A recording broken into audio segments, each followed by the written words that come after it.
मोहतरम ख़वातीन हज़रात, मेरा नाम डॉक्टर आसिफ इजहार है और मेरा ताल्लुक़ जो है तो पेशावर से है। मैं बतौर मेडिकल स्पेशलिस्ट एंड नेफ्रोलॉजिस्ट यहाँ पर police and services hospital Peshawar के साथ वाबस्ता हूँ और मेरा एक्सपीरियंस जो है मेडिसिन और नेफ्रोलॉजी में वो तकरीबन 18 साल पर मुहित है। एक तरक्की पजीर मुल्क, एक गरीब मुल्क और गरीब मुल्क के गरीब शहरी होने के हवाले से जो हेल्थ प्रॉब्लम्स होती हैं तो वो भी और दुनिया से ज़रा मुख्तलिफ होती हैं और वो फैलती जाती हैं और एक से बढ़कर एक जो प्रॉब्लम्स आती हैं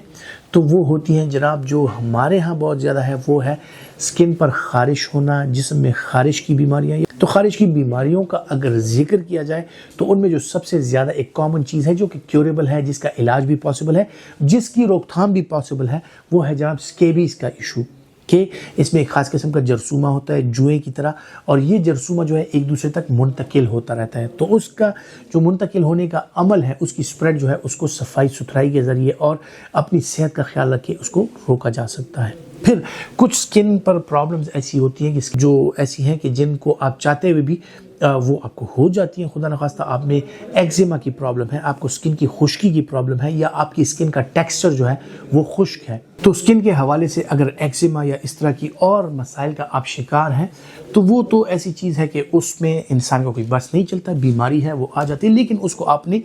कंट्रोल करना है, उसका क्योर करना है, अपने स्किन की हिफाजत करनी है, मुस्तनद डॉक्टर के साथ उसका आपने बर वक्त तदारुक और इलाज कराना है। फिर कुछ चीज़ें ऐसी होती हैं कि आपको किसी चीज़ से एलर्जी हो सकती है, यानी आप कुछ लोगों को ऊन से, खासकर जो वूलन स्वेटर्स वगैरह होते हैं या इस तरह होते हैं, तो उनको एलर्जी हो सकती है और वो अगर उसका इस्तेमाल करते हैं तो उसके साथ उनकी स्किन रैश भी आ जाती है, ख़ारिश भी हो जाती है, जिसे अर्टिकेरिया कहा जाता है। और ये अर्टिकेरिया जो है मुख्तलिफ़ किस्म की चीज़ों से एलर्जी की सूरत में वो आपकी बॉडी में होता है।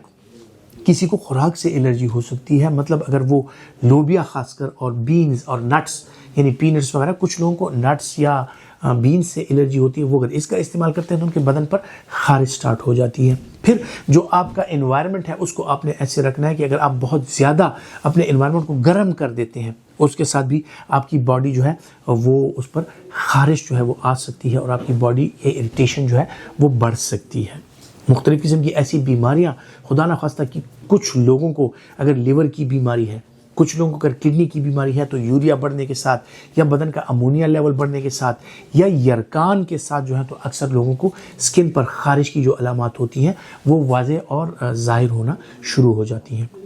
तो जो भी अवामिल हों स्किन के हवाले से, ख़ारिश के हवाले से, कुछ ऐसी टिप्स हैं कि मैं आपको बताता हूँ, उसके हवाले से आपकी ख़ारिश जो है अगर आप उसका शिकार हैं तो वो कम से कम हो सकती है। सबसे पहली चीज़ जो है, चूँकि स्किन है उसकी सफाई जो है वो बहुत ज़्यादा इंपॉर्टेंट है, क्योंकि आपकी स्किन एक्सपोज है हर किस्म के इन्वायरमेंट को, हर किस्म के जरासीम को और हर किस्म के जो अवामिल होते हैं जिस तरह अल्ट्रावायलेट लाइट, सनलाइट, तेज़ हवा, खुश्क हवा, इन सारी चीज़ों को आपकी स्किन ही फेस कर रही होती है। तो उसको मॉइस्ट रखना, उसको साफ़ रखना, मौसम के हवाले से उसकी प्रोटेक्शन करना, ये हमारा फ़र्ज़ बनता है। क्योंकि अगर सर्दी है, खुश्क हवा है, तो अपनी स्किन को मॉइस्ट रखना, पेट्रोलियम जेली के साथ या किसी इमोलिएंट के साथ या किसी ऑयल के साथ आप अगर उसको मॉइस्चराइज करते हैं तो अच्छी बात होती है, आपकी स्किन की हिफाजत होती रहती है। अगर गर्म इलाके हैं, गर्म जगह है, धूप आपको जला रही है, तो उसमें अक्सर औकात जो है तो हम सन प्रोटेक्शन मास्क होती हैं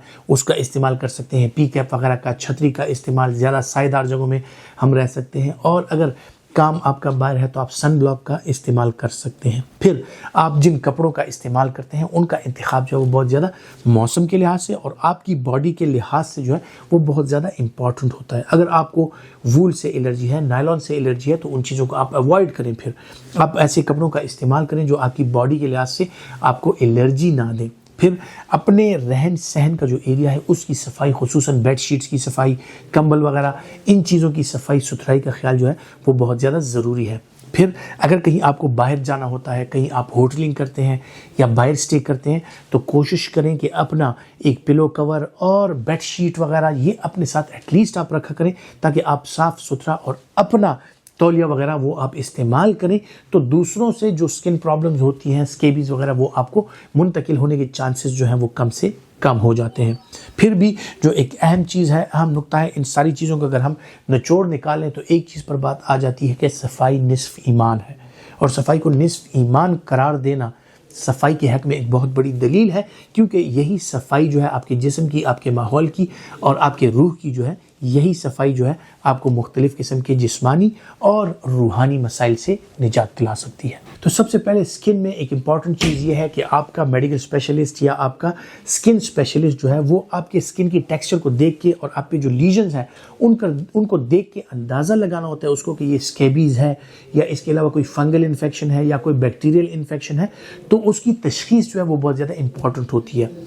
बाज़ार में जो क्रीम्स अवेलेबल होती हैं उसमें मुख्तलिफ़ चीज़ें होती हैं, उसमें एंटीबायोटिक क्रीम्स हो सकती हैं, एंटीवायरल हो सकती हैं, एंटी फंगल हो सकती हैं और स्टीरॉयड क्रीम्स हो सकती हैं, जो कि सिर्फ ये नहीं है कि आपने जाके बस एक क्रीम उठा लाए, आपने लगा ली और आपका इलाज हो गया। ऐसे बिल्कुल नहीं है। सेल्फ मेडिकेशन से परहेज़ करें और अगर आपकी स्किन इरिटेशन या ख़ारिश के प्रॉब्लम जो है वो हल नहीं हो रहे तो किसी मुस्तनद मेडिकल स्पेशलिस्ट या स्किन स्पेशलिस्ट से आप ज़रूर रब्ता करें, क्योंकि ये चीज़ें बाज़ औक़ात जाकर पेचीदगियों पर ख़त्म हो जाती हैं।